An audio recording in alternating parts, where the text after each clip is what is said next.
press the bell icon on the YouTube app and never miss another update. ಪ್ರೀತಿಯ ವಿದ್ಯಾರ್ಥಿಗಳೇ, ಕಳೆದ ತರಗತಿಯಲ್ಲಿ ನಾವು ಕನ್ನಡ ವ್ಯಾಕರಣವನ್ನು ಅಭ್ಯಾಸ ಮಾಡುವ ಸಂದರ್ಭದಲ್ಲಿ ಲಿಂಗಗಳು ಜೊತೆಗೆ ವಚನಗಳನ್ನ ಅಭ್ಯಾಸ ಮಾಡಿದ್ವಿ ಅಲ್ವಾ? ಸೊ ಹಾಗಾದರೆ ಲಿಂಗಗಳನ್ನ ತಿಳ್ಕೊಂಡಿದ್ವಿ. ಲಿಂಗಗಳು ಅಂದರೆ ಏನು, ಅದರ ಪ್ರಕಾರಗಳು ಎಷ್ಟು, ಜೊತೆಗೆ ವಚನಗಳು ಅಂದರೆ ಏನು, ಅದರ ಪ್ರಕಾರಗಳು, ಇವನ್ನೆಲ್ಲವನ್ನು ತಿಳ್ಕೊಂಡಿದ್ವಿ ಅಲ್ವಾ? ಸೊ ಲಿಂಗಗಳಂದರೆ ವಸ್ತು ಮತ್ತು ವ್ಯಕ್ತಿಗಳ ರೂಪ ಭಾವ ಗುರುತಿಸುವುದು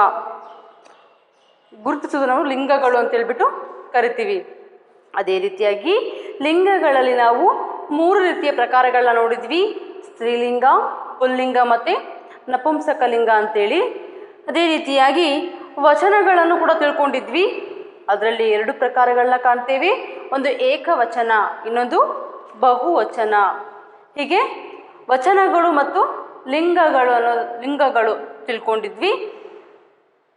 ಇದೇ ವ್ಯಾಕರಣವನ್ನು ಮುಂದುವರೆದು ನೋಡೋದಾದರೆ ನಾವು ಇವತ್ತಿನ ತರಗತಿಯಲ್ಲಿ ಶಬ್ದಗಳು ಅಂದರೆ ಏನು, ಅದರ ವಿಧಗಳು ಯಾವುವು ಅನ್ನೋದನ್ನು ಅಭ್ಯಾಸ ಮಾಡೋಣ. ಶಬ್ದಗಳು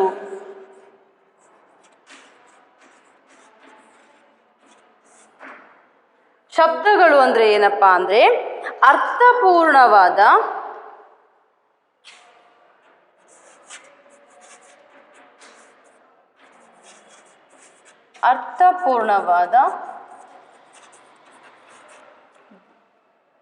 ಜೋಡಣೆಯ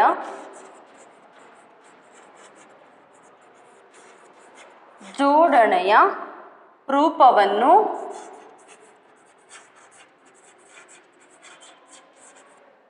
ಶಬ್ದಗಳು ಎನ್ನುವರು.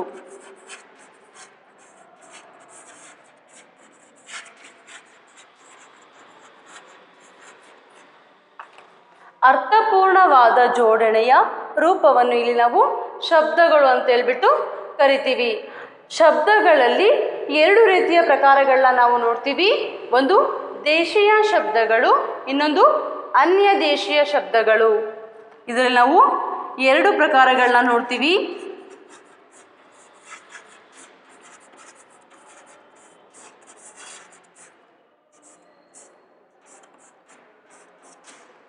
ದೇಶೀಯ ಶಬ್ದಗಳು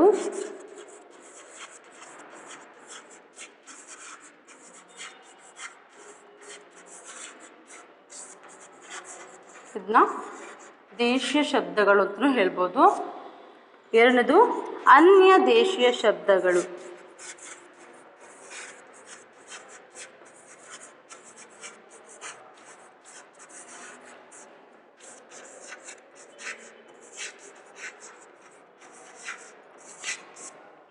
ನಾವು ಶಬ್ದಗಳನ್ನು 2 ರೀತಿಯಾಗಿ ವಿಂಗಡಿಸಿದ್ದೀವಿ.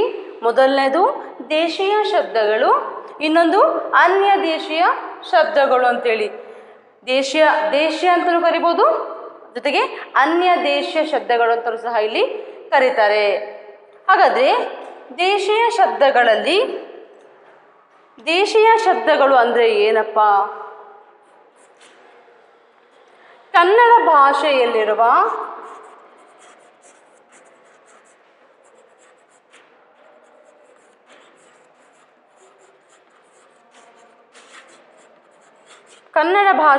ಮೂಲ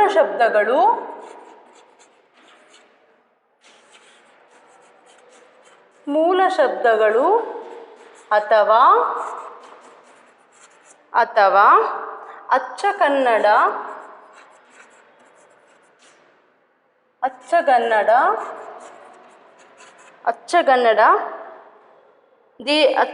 ಶಬ್ದಗಳನ್ನು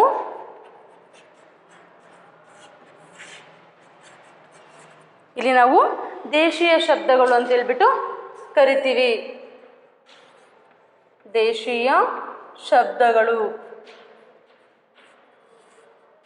ಎನ್ನುವರು. ನೋಡಿ, ಇನ್ನೊಮ್ಮೆ ಹೇಳ್ತೀನಿ. ಕನ್ನಡ ಭಾಷೆಯಲ್ಲಿರುವ ಮೂಲ ಶಬ್ದಗಳು ಅಥವಾ ಅಚ್ಚಗನ್ನಡ ಶಬ್ದಗಳನ್ನು ಇಲ್ಲಿ ನಾವೇಂತೀವಿ ದೇಶೀಯ ಶಬ್ದಗಳು ಅಂತ ಹೇಳ್ಬಿಟ್ಟು ಕರಿತೀವಿ. ದೇಶೀಯ ಶಬ್ದಗಳಿಗೆ ಉದಾಹರಣೆ ನೋಡೋದಾದರೆ ಹೊಲ, ಮನೆ, ಗದ್ದೆ, ಕಲ್ಲು, ತುಪ್ಪ, ದೊಡ್ಡ, ಕಾಡು, ಕಾರು. ಹೀಗೆ ಮೂಡಣ, ಪಡುವಣ ಇನ್ನೂ ಅನೇಕ ಉದಾಹರಣೆಗಳನ್ನ ನಾವು ನೋಡ್ಬೋದು. ಯಾವುದರಲ್ಲಿ? ದೇಶೀಯ ಶಬ್ದಗಳು. ಇನ್ನೊಮ್ಮೆ ನೋಡಿ, ಶಬ್ದಗಳನ್ನ ತಿಳ್ಕೊಳ್ತಾ ಇದ್ದೀವಿ. ಶಬ್ದಗಳು ಅಂದರೆ ಏನು? ಅರ್ಥಪೂರ್ಣವಾದ ಜೋಡಣೆಯ ರೂಪವನ್ನು ಶಬ್ದಗಳು ಎನ್ನುವರು. ಶಬ್ದಗಳಲ್ಲಿ 2 ಪ್ರಕಾರಗಳಿವೆ. ಮೊದಲನೇದು ದೇಶೀಯ ಶಬ್ದಗಳು, ಎರಡನೇದು ಅನ್ಯ ದೇಶೀಯ ಶಬ್ದಗಳು. ಇದನ್ನು ನಾವು ದೇಶೀಯ ಮತ್ತು ಅನ್ಯ ದೇಶೀಯ ಶಬ್ದಗಳು ಅಂತಲೂ ಸಹ ಕರಿತೀವಿ. ಹಾಗಾದರೆ ಮೊದಲನೇದು ದೇಶೀಯ ಶಬ್ದಗಳನ್ನ ನೋಡಿದ್ವಿ. ದೇಶೀಯ ಶಬ್ದಗಳು ಅಂದರೆ ಏನು? ಕನ್ನಡ ಭಾಷೆಯಲ್ಲಿರುವ ಮೂಲ ಶಬ್ದಗಳು ಅಥವಾ ಅಚ್ಚ ಕನ್ನಡ ಶಬ್ದಗಳನ್ನು ನಾವು ದೇಶೀಯ ಶಬ್ದಗಳು ಅಂತೇಳ್ಬಿಟ್ಟು ಕರಿತೀವಿ. ಉದಾಹರಣೆ ನೋಡೋದಾದರೆ ಹೊಲ, ಮನೆ, ಗದ್ದೆ, ಕಲ್ಲು, ತುಪ್ಪ, ದೊಡ್ಡ, ಸಣ್ಣ, ಕಾರು, ಹೀಗೆ ಅನೇಕ ನಾವು ಉದಾಹರಣೆಗಳನ್ನ ನೋಡ್ಬೋದು. ಹಾಗಾದರೆ ನಾವು ಅನ್ಯ ದೇಶೀಯ ಶಬ್ದಗಳು ಅಂದರೆ ಏನು ಅಂತ ನೋಡೋಣ.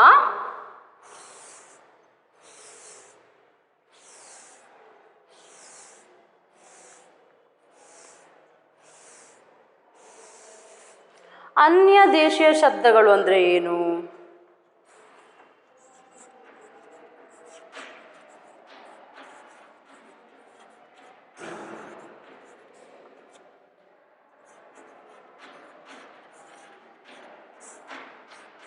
ಅನ್ಯ ದೇಶೀಯ ಶಬ್ದಗಳು ಅಂದರೆ ಬೇರೆ ಭಾಷೆಯಿಂದ ಬಂದಂತಹ ಶಬ್ದಗಳನ್ನ ಇಲ್ಲಿ ಅನ್ಯ ದೇಶೀಯ ಶಬ್ದಗಳು ಅಂತೇಳ್ಬಿಟ್ಟು ಕರಿತೀವಿ. ನೋಡಿ, ಪದದಲ್ಲೇ ಇದೆ. ಅನ್ಯ ಅಂದರೆ ಬೇರೆ ದೇಶದಿಂದ ಬಂದಂತಹ ಶಬ್ದಗಳು.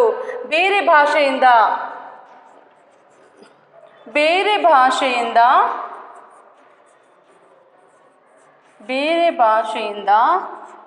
ಬಂದಂತಹ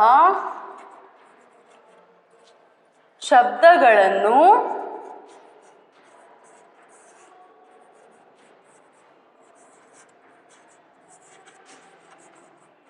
ಅನ್ಯ ದೇಶೀಯ ಶಬ್ದಗಳೆನ್ನುವರು.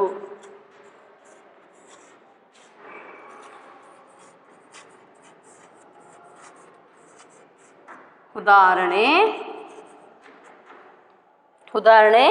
ರೈಲು, ಟಿಕೆಟ್, ಕಸುಬು, ಅರ್ಜಿ, ಹೋಟೆಲ್,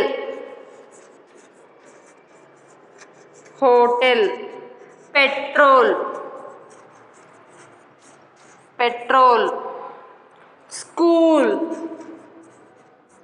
ಸ್ಕೂಲ್, ವಿಮಾನ,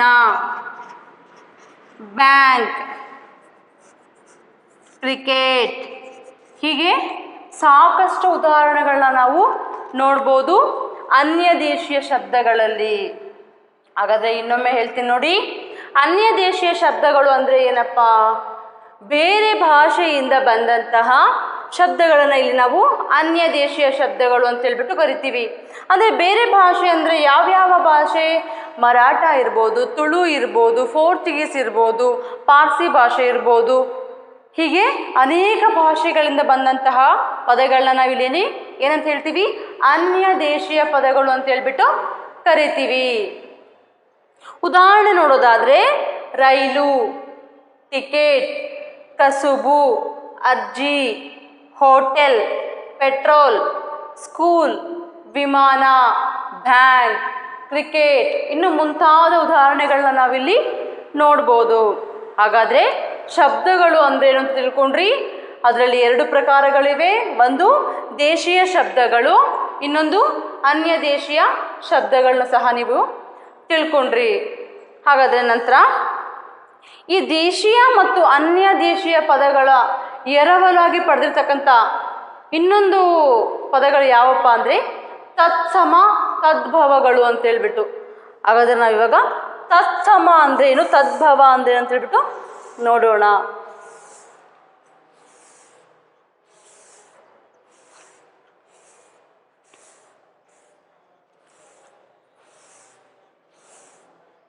ತತ್ಸಮ ತದ್ಭವಗಳನ್ನ ನೋಡೋಣ.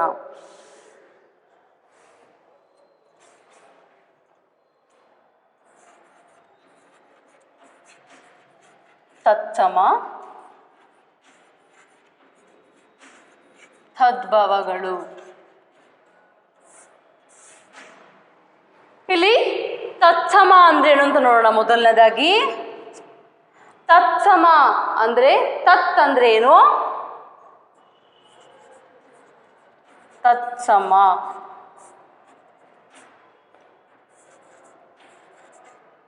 ತತ್ತಂದ್ರೆ ಅದರಿಂದ,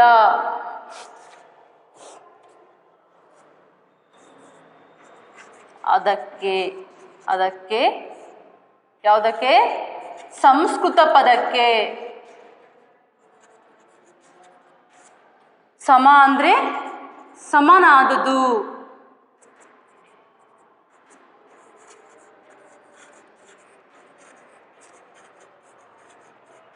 ನೋಡಿ, ತತ್ಸಮ ಅಂದರೆ ತತ್ ಅಂದರೆ ಅದಕ್ಕೆ, ಯಾವುದಕ್ಕೆ, ಸಂಸ್ಕೃತ ಪದಕ್ಕೆ ಸಮಾನಾದಂತಹ ಪದ. ಅದರ ನೋಡಿ ಕೆಳಗಡೆ ಸಂಸ್ಕೃತದಿಂದ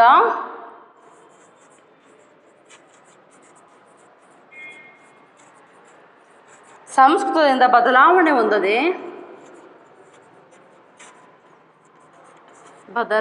ಹೊಂದದೆ ಕನ್ನಡ ಭಾಷೆಯಲ್ಲಿ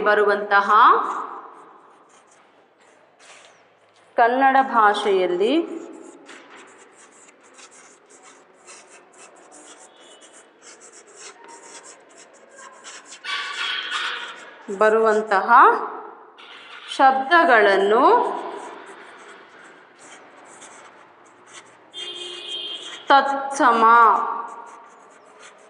ತತ್ಸಮ ಶಬ್ದಗಳು ಎನ್ನುವರು.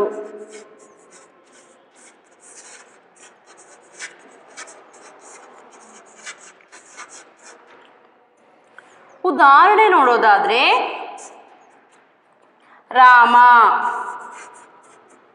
ಭೀಮ, ಸೂರ್ಯ, ಚಂದ್ರ, ರವಿ, ಗಿರಿ, ಕಮಲ, ಹೀಗೆ ಇನ್ನೂ ಅನೇಕ ಉದಾಹರಣೆಗಳನ್ನ ನಾವು ನೋಡ್ಬೋದು. ಇನ್ನೊಮ್ಮೆ ಹೇಳ್ತೀನಿ ನೋಡಿ, ತತ್ಸಮ ಅಂದರೆ ಏನು? ತತ್ಸಮ ಅಂದರೆ ತತ್ ಅಂದರೆ ಅದಕ್ಕೆ ಸಮಾನಾದ ಪದ. ಯಾವುದಕ್ಕೆ? ಸಂಸ್ಕೃತ ಪದಕ್ಕೆ ಸಮಾನದ ಪದವನ್ನು ನಾವಿಲ್ಲಿ ತತ್ಸಮ ಪದಗಳು ಅಂತ ಹೇಳ್ಬಿಟ್ಟು ಕರಿತೀವಿ. ಈ ಮೀನಿಂಗಲ್ಲೇ ಇದೆ ನೋಡಿ, ತತ್ಸಮ. ತತ್ ಅಂದರೆ ಸಂಸ್ಕೃತಕ್ಕೆ ಸಮಾನವಾದಂತಹ ಪದ ಅಂತ ಹೇಳ್ಬೋದು. ಸಂಸ್ಕೃತದಿಂದ ಬದಲಾವಣೆ ಹೊಂದದೆ ಕನ್ನಡ ಭಾಷೆಯಲ್ಲಿ ಬರುವಂತಹ ಶಬ್ದಗಳನ್ನು ಇಲ್ಲಿ ನಾವು ತತ್ಸಮ ಶಬ್ದಗಳು ಅಂತೇಳ್ಬಿಟ್ಟು ಕರಿತೀವಿ. ಇಲ್ಲಿ ಯಾವುದೇ ರೀತಿಯ ಬದಲಾವಣೆಗಳು ಆಗೋದಿಲ್ಲ. ಇದು ಸಂಸ್ಕೃತ ಭಾಷೆಯಲ್ಲಿರೋ ಪದಗಳು ಕನ್ನಡದಲ್ಲಿ ಬರ್ತದೆ. ಸೊ ಉದಾಹರಣೆ ನೋಡೋದಾದರೆ ರಾಮ, ಭೀಮ, ಸೂರ್ಯ, ಚಂದ್ರ, ಗಿರಿ, ಹೀಗೆ ರವಿ, ಕಮಲ, ಇನ್ನೂ ಅನೇಕ ಉದಾಹರಣೆಗಳನ್ನ ನಾವು ನೋಡ್ಬೋದು. ಹಾಗೆ ನದಿ, ಮಾತೃ, ಪಿತೃ, ನದಿ, ಕಾವ್ಯ, ಇವೆಲ್ಲ ತತ್ಸಮ ಪದಗಳಿಗೆ ಉದಾಹರಣೆಗಳು. ಹಾಗಾದರೆ ತದ್ಭವ ಪದಗಳು ಅಂದರೆ ಏನು? ತದ್ಭವ ಅಂದರೆ ಏನು? ತದ್ಭವ ಅಂದರೆ ತತ್ಸಮ ತಿಳ್ಕೊಂಡ್ರಿ ಅಲ್ವಾ? ಇನ್ನೊಮ್ಮೆ ನೋಡಿ, ತತ್ಸಮ ಅಂದರೆ ಸಂಸ್ಕೃತದಿಂದ ಬದಲಾವಣೆ ಹೊಂದದೆ ಕನ್ನಡ ಭಾಷೆಯಲ್ಲಿ ಬರುವಂತಹ ಶಬ್ದಗಳನ್ನು ತತ್ಸಮ ಶಬ್ದಗಳು ಎನ್ನುವರು. ಉದಾಹರಣೆ ರಾಮ, ಭೀಮ, ಸೂರ್ಯ, ಚಂದ್ರ, ರವಿ, ಗಿರಿ, ಕಮಲ, ಇನ್ನು ಅನೇಕ ಉದಾಹರಣೆಗಳನ್ನ ನಾವು ನೋಡ್ಬೋದು. ಯಾವುದಕ್ಕೆ? ತತ್ಸಮ ಪದಗಳಿಗೆ.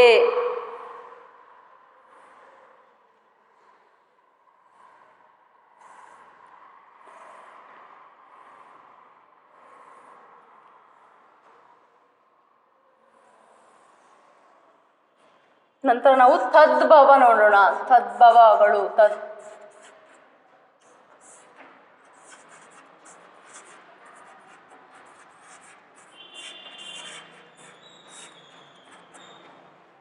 ತದ್ಭವಗಳು ಅಂದ್ರೆ ಏನಪ್ಪ?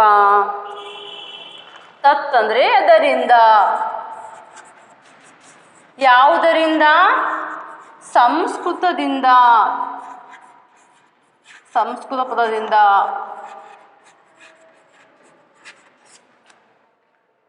ಭವ ಅಂದ್ರೆ ಹುಟ್ಟಿದ್ದದು. ನೋಡಿ, ತದ್ಭವಗಳೆಲ್ಲ ಪದಗಳು ಸಂಸ್ಕೃತದಿಂದ ಹುಟ್ಟಿದಂತಹ ಪದಗಳು. ಇಲ್ಲಿ ಬದಲಾವಣೆಯಾಗತ್ತೆ, ಇಲ್ಲ ಅರ್ಥವೇ ಸಂಪೂರ್ಣವಾಗಿ ಬದಲಾವಣೆಯಾಗಬಹುದು. ಕೆಲವು ಕಡೆ ಸ್ವಲ್ಪ ಸ್ವಲ್ಪ ಬದಲಾವಣೆ ಆಗುತ್ತೆ, ಇನ್ನು ಕೆಲವು ಕಡೆ ಅರ್ಥಗಳು ಸಂಪೂರ್ಣವಾಗಿ ಬದಲಾವಣೆಯನ್ನು ಹೊಂದುತ್ತೆ. ಹಾಗಾದರೆ ಯಾವುದಪ್ಪ ನೋಡೋಣ. ಹಾಗಾದರೆ ತದ್ಭವಗಳು ಅಂದರೆ ಏನಪ್ಪ ಅಂದರೆ ಸಂಸ್ಕೃತ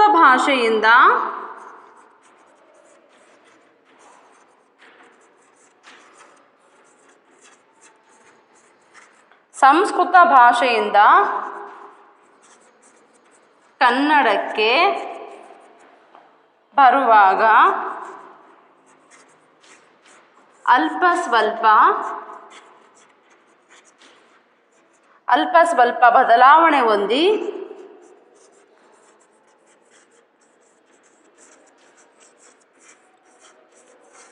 ಅಥವಾ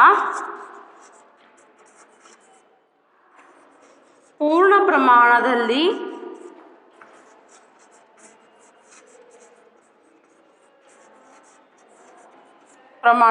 ಬದಲಾವಣೆ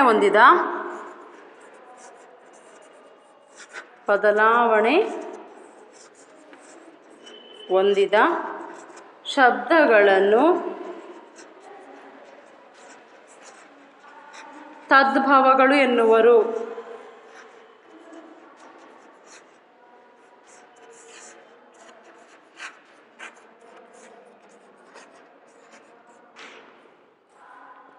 ಉದಾಹರಣೆ ನೋಡೋದಾದ್ರೆ ಇದಕ್ಕೆ ಉದಾಹರಣೆ: ನದಿ, ಯಾತ್ರೆ, ಜಾತ್ರೆ, ನಿದ್ರೆ, ಲಕ್ಷ್ಮಿ, ಕ್ಷಮೆ, ಅಚ್ಚರಿ,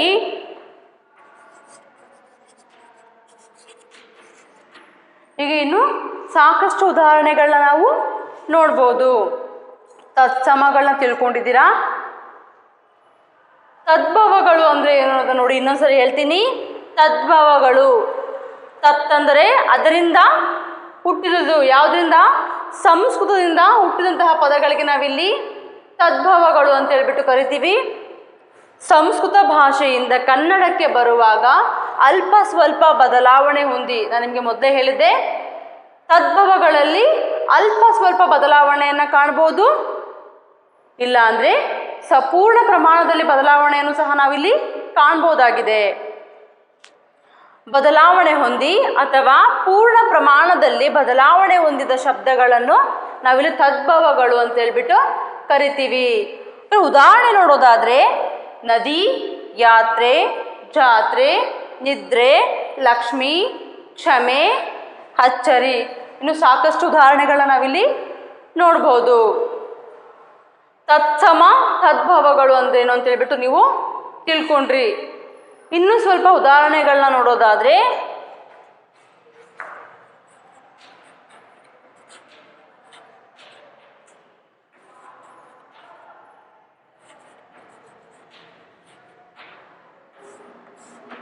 ತತ್ಸಮ ತದ್ಭವಗಳಿಗೆ ಇನ್ನೂ ಸ್ವಲ್ಪ ಉದಾಹರಣೆ ನೋಡೋದಾದರೆ ನಿತ್ಯ, ನಿಚ್ಚ, ಕಾರ್ಯ, ಕಜ್ಜ, ಚಂದ್ರ,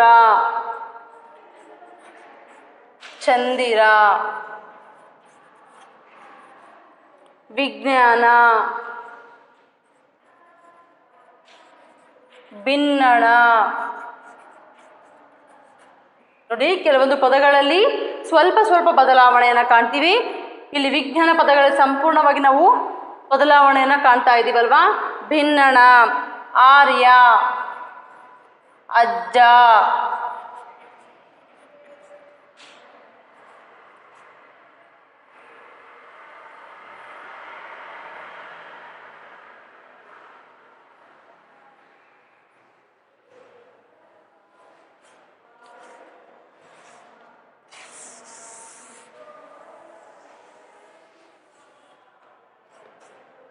ಪದ್ಮ,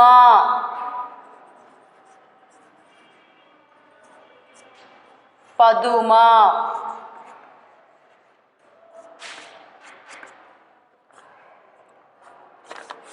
ಅಷ್ಟಮಿ,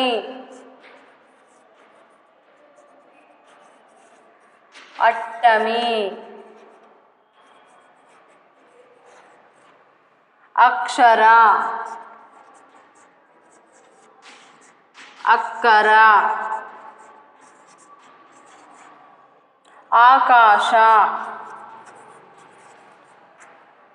ಆಗಸ, ಇಂದ್ರ, ಇಂದಿರ, ಪುಸ್ತಕ, ಒತ್ತಿಗೆ, ಭಸ್ಮ, ಬಸುಮ, ಬೂದಿ, ಭಕ್ತಿ, ಭಕ್ತಿ, ಭಕುತಿ,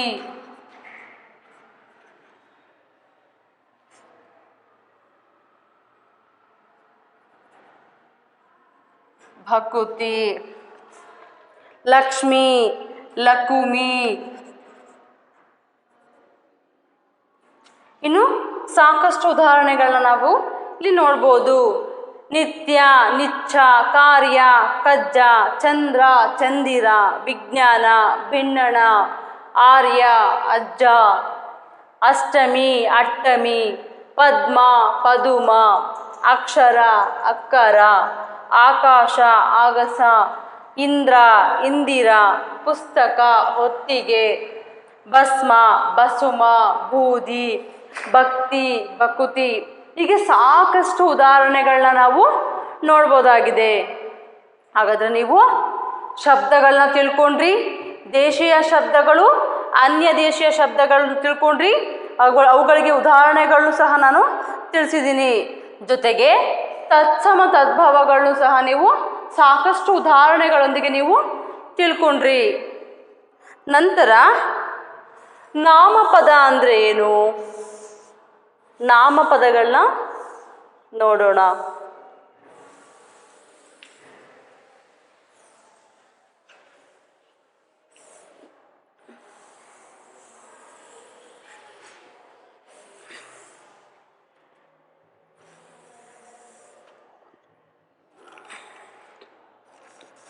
ನಾಮಪದಗಳು ಅಂದರೆ ಏನು? ವ್ಯಕ್ತಿ, ವಸ್ತು,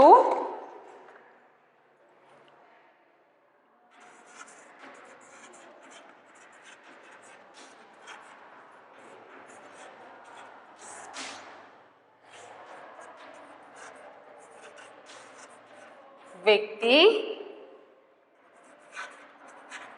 ವಸ್ತು, ಸ್ಥಳ, ಪ್ರಾಣಿಗಳ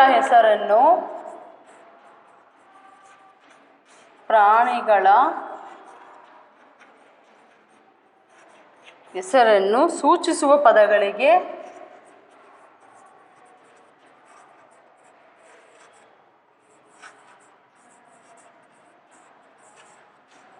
ನಾಮಪದಗಳು ಅಂತ ಹೇಳ್ಬಿಟ್ಟು ಕರಿತೀವಿ.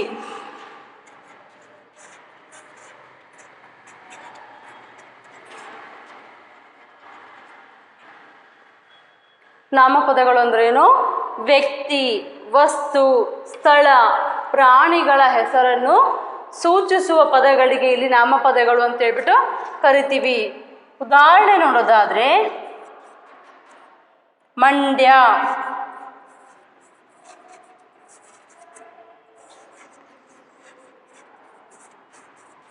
ತಿಮ್ಮಣ್ಣ, ಹುಲಿ, ಕಲ್ಲು,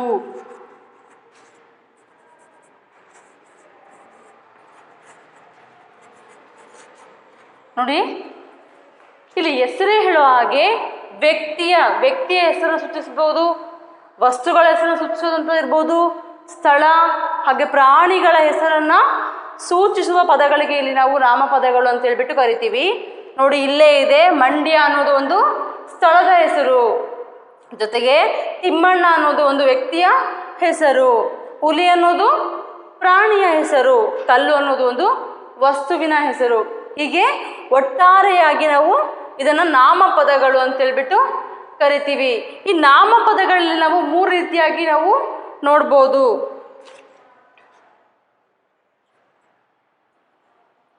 ಮೂರು ವಿಧ ನಾಮಪದಗಳಲ್ಲಿ 3 ವಿಧ.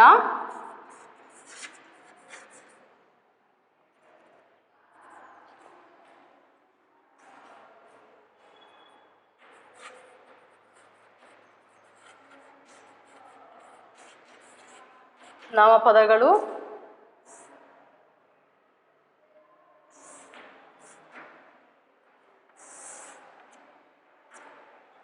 ಮೊದಲನೇದು ರೂಢನಾಮ. ರೂಢನಾಮ, ಅಂಕಿತನಾಮ. ರೂಢನಾಮ, ಅಂಕಿತನಾಮ, ಅನ್ವರ್ತನಾಮ.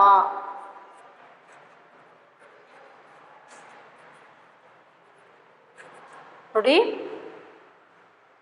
ನಾಮಪದಗಳನ್ನ 3 ರೀತಿಯಾಗಿ ವಿಂಗಡಿಸಿದರೆ ಯಾವ್ಯಾವಪ್ಪ? ರೂಢನಾಮ, ಅಂಕಿತನಾಮ, ಅನ್ವರ್ತನಾಮ.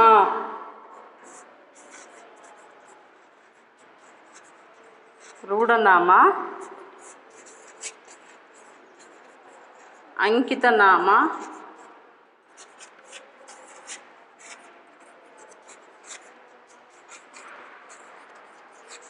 ಅನ್ವರ್ತನಾಮ ಅಂತೇಳಿ 3 ರೀತಿಯಾಗಿ ವಿಂಗಡಣೆಯನ್ನು ಮಾಡಿದ್ದಾರೆ.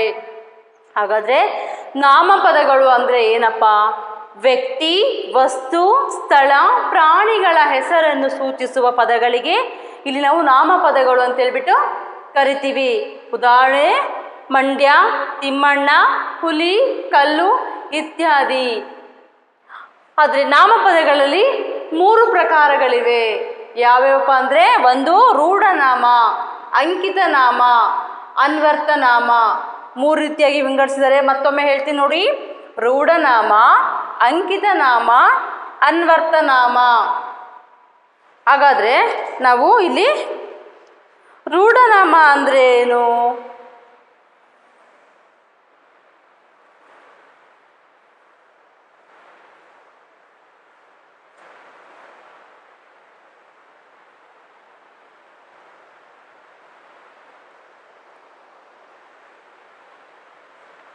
ರೂಢನಾಮ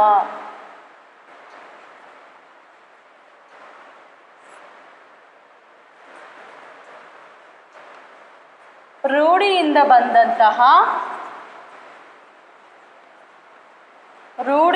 ಬಂದಂತಹ ಬಂದ ಪದಗಳಿಗೆ, ರೂಢಿಯಿಂದ ಬಂದ ಪದಗಳಿಗೆ ರೂಢನಾಮ ಎನ್ನುವರು.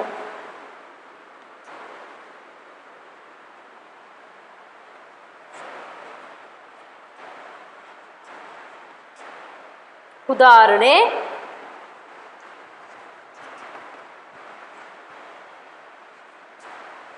ನದಿ, ಪರ್ವತ, ಹೆಂಗಸು, ಪಟ್ಟಣ,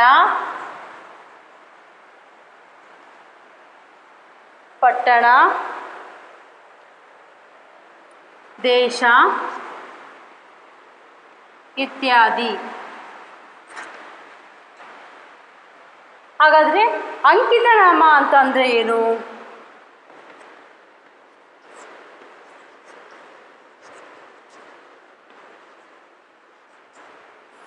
ಅಂಕಿತ ನಾಮ ಅಂದ್ರೇನು?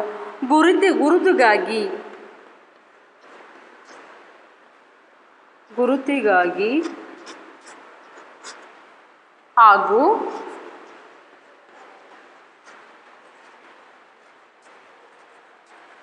ವ್ಯವಹಾರದ ಉಪಯೋಗಕ್ಕೆ ಇಟ್ಟುಕೊಂಡ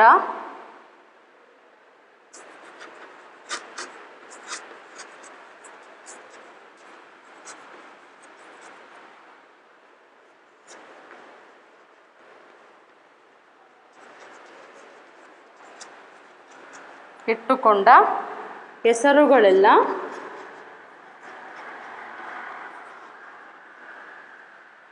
ಅಂಕಿತ ನಾಮಗಳು.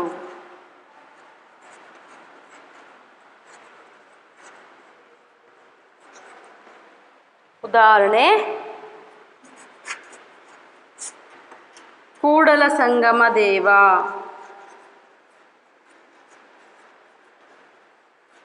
ಇದು ಯಾರ ಅಂಕಿತ ನಾಮ? ಬಸವಣ್ಣನವರ ಅಂಕಿತ ನಾಮ. ಪುರಂದರ ವಿಠಲ,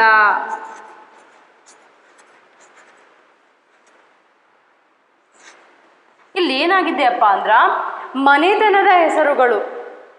ಅನಾದಿ ಕಾಲದಿಂದಲೂ ಒಂದು ಮನೆತನ ಅಂತ ಇರುತ್ತಲ್ಲೋ ಆ ಮನೆತನಕ್ಕೆ ಬಂದಿರ್ತಕ್ಕಂಥ ಒಂದು ಹೆಸರು.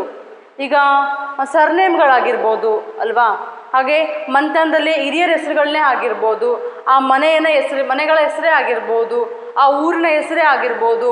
ಹೀಗೆ ಒಂದು ಗುರುತು ಮಾಡೋದಕ್ಕೆ ಒಂದು ಪರ್ಟಿಕ್ಯುಲರ್ ಆಗಿ ಒಂದು ನೇಮ್ ಬೇಕಲ್ವಾ.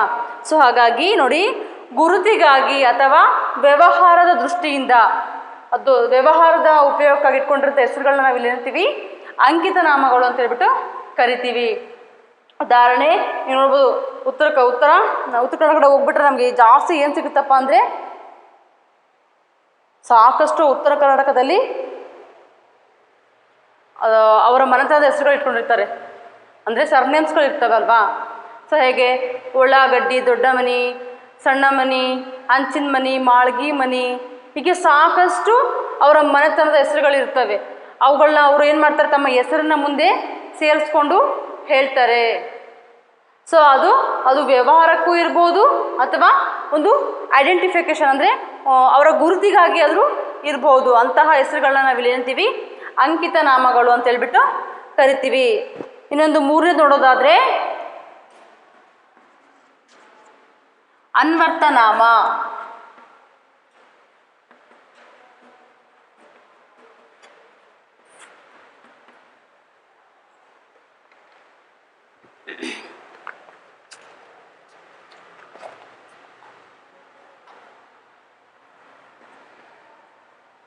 ರೂಪ,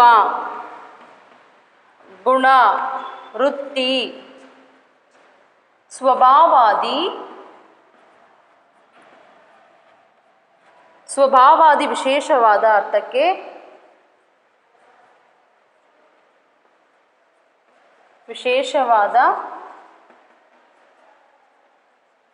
ಅರ್ಥಕ್ಕೆ ಅನುಗುಣವಾಗಿ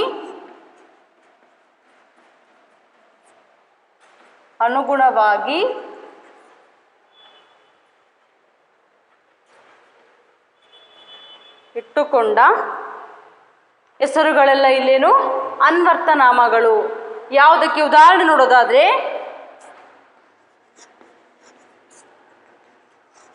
ವ್ಯಾಪಾರಿ, ಯೋಗಿ, ಬಳೆಗಾರ, ಪೂಜಾರ, ಹೀಗೆ ಅನೇಕ ಉದಾಹರಣೆಗಳನ್ನ ನೋಡ್ಬೋದು. ನೋಡಿ, ಇನ್ನೊಮ್ಮೆ ನೋಡೋದಾದರೆ ಇವೆಲ್ಲವನ್ನು ರೂಢನಾಮ, ರೂಢಿಯಿಂದ ಬಂದ ಪದಗಳಿಗೆ ನಾವಿಲ್ಲಿ ರೂಢನಾಮಗಳು ಅಂತ ಹೇಳ್ಬಿಟ್ಟು ಕರಿತೀವಿ. ಉದಾಹರಣೆ ನದಿ, ಪರ್ವತ, ಹೆಂಗಸು, ಪಟ್ಟಣ, ದೇಶ ಇತ್ಯಾದಿ.